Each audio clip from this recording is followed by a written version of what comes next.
Hey dude, what's up? It's Annie. It's been a minute since I've traveled anywhere. It's been over 100 degrees for too many days and nights and too hot to be in a van. So, about to take a trip today. Going to Glamp's meetup. Camp with us, I guess they're calling it. And it's at Sun Outdoors Chincoteague Island. Chincoteague Bay, Chincoteague something. I'm not even sure if I'm saying Chincoteague right, but that's the way it's spelled. So yeah, I'm about to go there. It's a 3-hour drive from here, and it's almost 1 o'clock, so I should be there by 4. Depending on if there's traffic, I don't know. On a Friday, going to Virginia, probably has traffic. So hopefully, as long as I get there before it gets dark, and I get situated, parked and settled in, so hopefully it won't be too bad. All right. Seems like it's been so long. I haven't gone anywhere since the Glamp out in June with the Adventure Bandits, and just been hanging in the house, staying with the air conditioner. We've been wanting me an air conditioner, but we're gonna get out this weekend and hang out with those guys, and we'll see you when we get there, or maybe from the road. Maybe I'll get my phone up or get my camera up for some scenes on the highway, but we'll see how it goes. Talk to you in a few. Bye. Hey, what's up? It's Annie and Spence. We are here at the Sun Outdoors Chincoteague Island RV Resort, I think. I don't know the full name, but yeah, we made it here. Supposed to leave so early and did not leave at all until about 2:30, and then I had to stop and pick up a couple of things to eat, some ham and cheese and bread and pop and chips and snacks. You gotta have snacks after you drive a long trip. It's not that long. It was only 3 hours. It took me 4 hours. There was traffic. It was Friday, and going in the direction of the beach, even though it's not, it's still summer. It's still summer. It's not officially fall. So I'm sure people are still going to the beach, even though school has started and everything. But yeah, I was not thinking about that. Fridays, going 50 east towards the beach. I should have timed that better. I should have left earlier this morning. But so there was a little bit of traffic coming out. So, and I stopped twice. So it was an extra hour. So it took me 4 hours to get here, but not bad. I still managed to get here in the daylight. Thank goodness. Because I always worry about that, like arriving someplace that I'm not familiar with it in the dark, and because that's no fun. That's happened to me a couple of times, and that's no fun. So that alone should motivate me to get up early and get on the road. But I don't want to get here too early, and you can't check in. So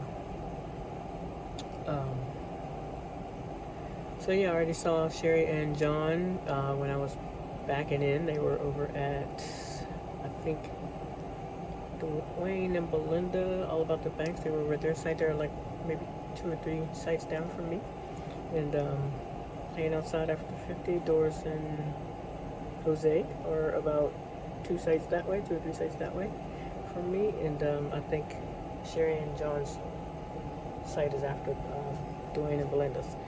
So those are the only 2 people, or the only people I've seen so far.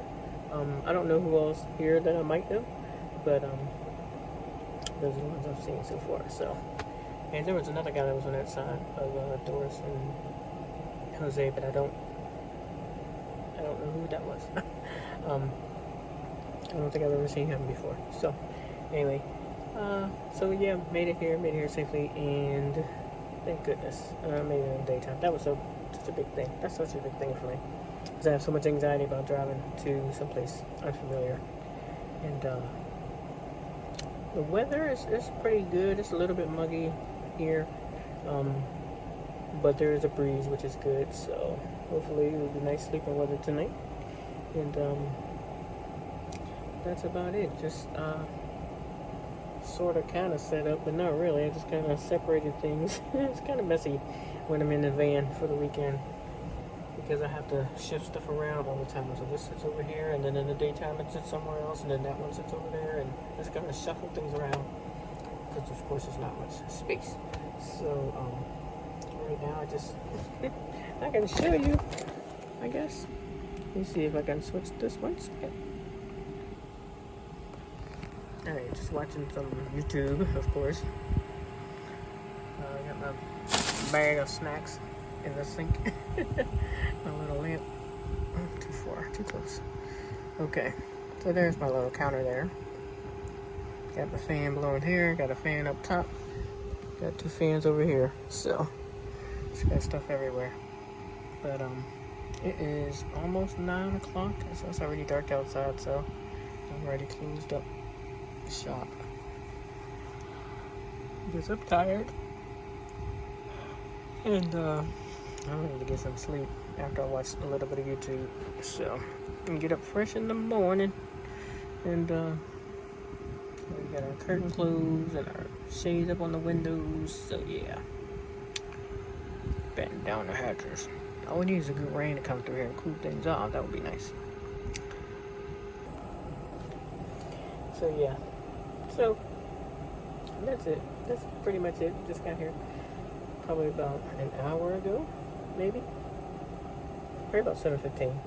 Yeah, everybody got here about 7:15. Hour and 45 minutes ago. Excuse me. They have some nice cabins I saw back there. Or not cabins, cottages. I think they call them cottages here. With the, upstairs, downstairs, and the little porch outside. I'm gonna rent one of those one day with the kids. And, I want to check it out myself. Alright, that's it. See you in the next clip tomorrow sometime. I don't know what we're doing tomorrow. We're doing a couple of things that I think she planned, but I don't know. I'm just gonna probably hang out here because I'm only here for tonight and tomorrow night. I was supposed to be here Sunday night. I had it booked back in April, but then I realized sometime last month, looking at my calendar for September, I realized Sunday night, or I'm sorry, this Sunday starts week 1 of football season, and I need to be home for that. I need to be in my house watching my TV where the internet is fine.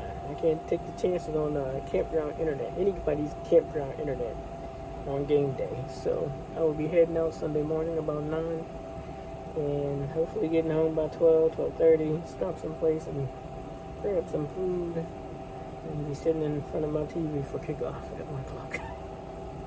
So I was like, I want to hang out with y'all, but football season is beginning. And I usually post a note on Facebook when football season starts, like, hey, football season starts Sunday, talk to y'all after the Super Bowl. Because I don't go anywhere on Sundays. Anywhere on Sundays. Because I need to watch football.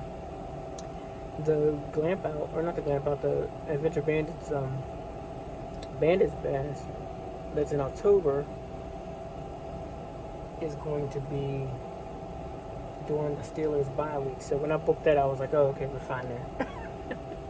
Because the Steelers don't play that week. But it turned out, yesterday I found out that they don't allow camper vans there. It's a new resort.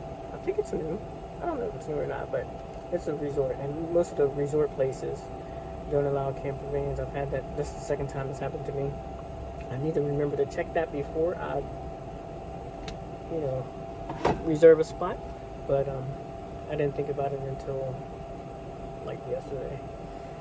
When I was calling actually to ask them about tents because my niece wanted to come and they don't allow tents and they don't allow camper vans. So we won't be going to the Bandits Bash. I thought we were, but we won't be able to go. So if it was earlier, we probably could have rented a cabin or something, but I'm sure those are all sold out by now. So I'll just have to watch everybody's videos from the Bandit Bash because I will not be there. Sorry to say, and I'm gonna miss it because it's always a fun time with those guys. So I'll see you all. I'll watch you all's videos and click and like and share and all that jazz. So that's it. Have a good night. See you all tomorrow. All right, bye. So this is about all we got going on at this hour. Just a ham and cheese sandwich and a bottle of cold water. Thank God for my little Dometic refrigerator. Yay! So the sounding rockets all have science experiments strapped to the end of them. They launch them up in near Earth orbit, conduct a little experiment, fall back down in the atmosphere, open a parachute, land down in the ocean. And there's actually a fisherman from Tangier, which is a little island in the Chesapeake Bay, and he drives his boat over here, and he's got to go all the way around the peninsula, so it's like a 2-day journey. And he comes here when they launch those rockets because he has a contract to retrieve it from the ocean. And I've been told he makes like 50 grand every time he does it. We launch up to 3 of those a month sometimes. Wow. So he's doing all right. Yeah. Now these rockets are some of the smallest ones we launch, the sounding rockets.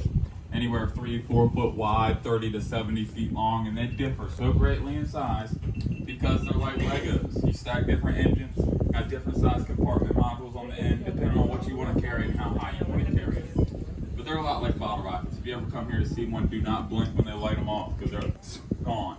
They're really quick. Now the big rocket we launched, the one everybody likes to come here and see, the Antares that resupplies the space station.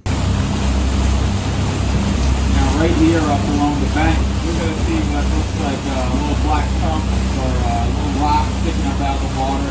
These are commercial oyster rocks. And they're great if I take old oyster shells, laying them out in these tidal zones or shallow water. And that it gives a hard surface for new oysters to attach it for $1.50 an acre.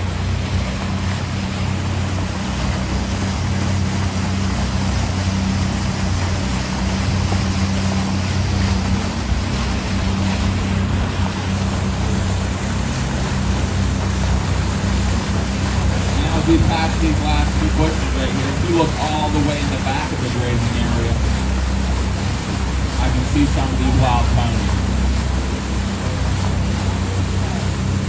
Also, if you look to the right of the wild ponies, you'll see a car over there.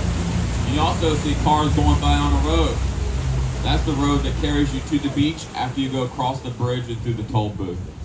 So if you ever want another chance to try to see these wild ponies from a different angle or vantage point, after you go across the bridge through the toll booth, you'll be in the woods. And you'll make like a big S-turn, real spread out. I didn't like it in the middle of summer. 7 days a week, pretty much around.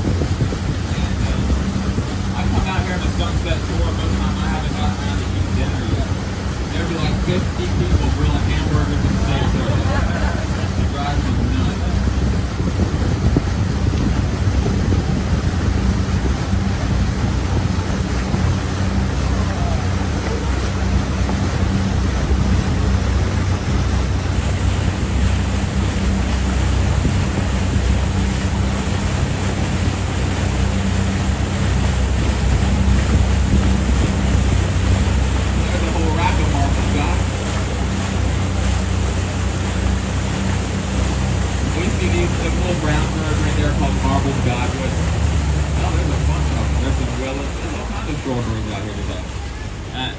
The lady who came out to get her purse was part of a birding tour.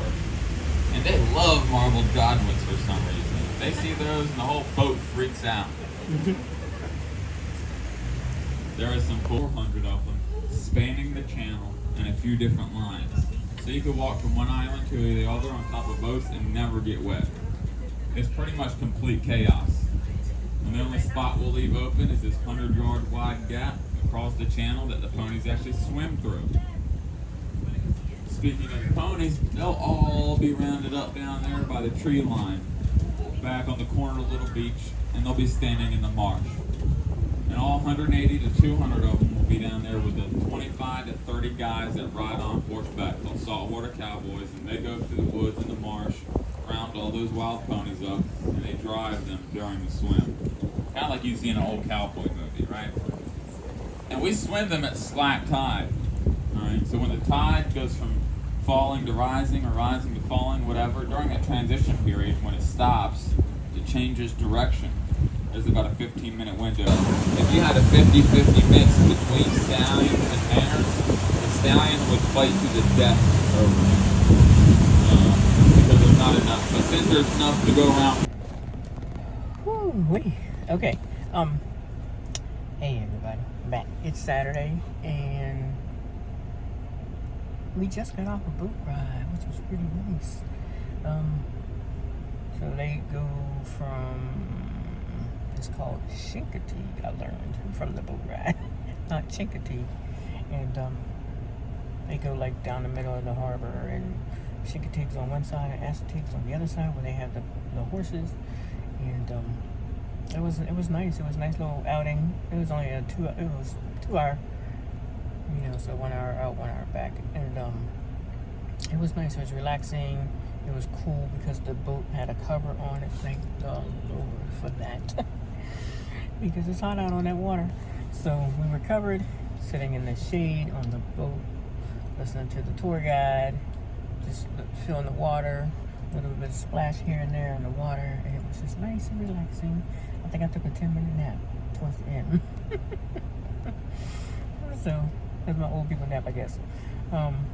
But it was nice. It was very nice. So if you're here at Sun Outdoors Chincoteague Island, get on the boat ride. It was nice. So I'm just sitting in the car right now with the air conditioner on, just relaxing, just trying to cool down. And there is a food truck right across from me. 1 second. I don't know if I can change that while I'm talking. There you go.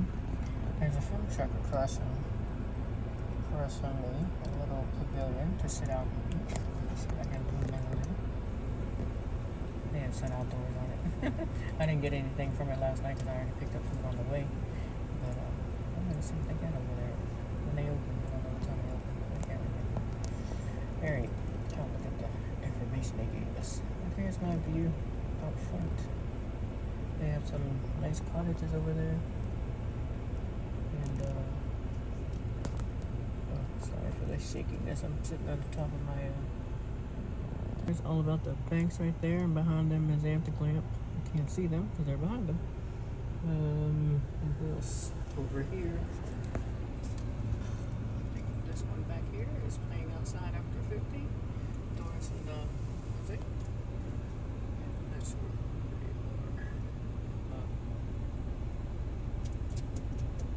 RBUJAS. I think that's the one. Okay.